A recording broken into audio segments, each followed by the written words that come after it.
Hey guys, this is Alexander at All Security Equipment, and today we're going to talk about the KPW5 and the KPW250.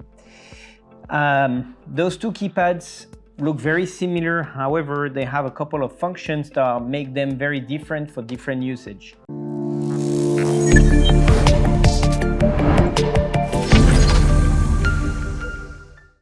KPW5, as its name suggests, it only holds 5 unique pin codes.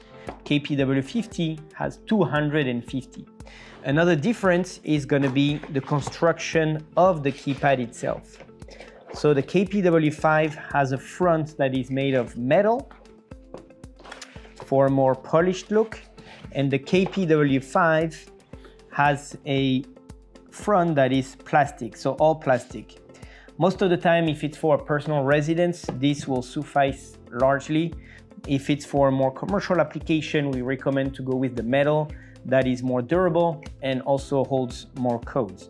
The KPW250 also has different frequency that you can program it to, and you can also program it to the linear multi-code receiver, which is a big plus.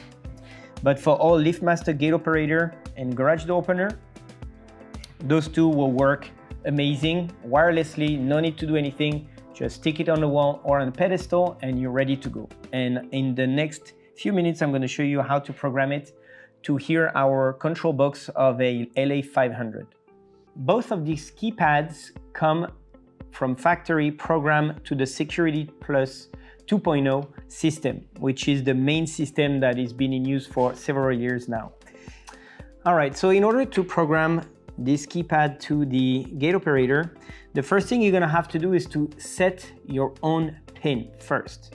So in that case, I did a 2525 pin code. We can do another one if we want. So we're gonna enter into the programming mode.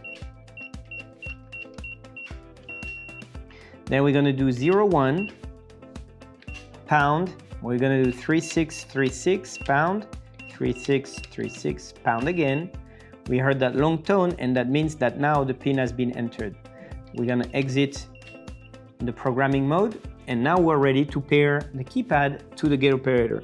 So we're gonna press on the learn button, and then within 30 seconds, we're gonna do the pin and then pound. And you can see that the light, exactly, the light flashed, the control board beeped, the keypad is now programmed to the gate operator. Now we can see that the light just flashed, meaning that it got the command to open the gate. And it's basically the same thing with this keypad, very simple.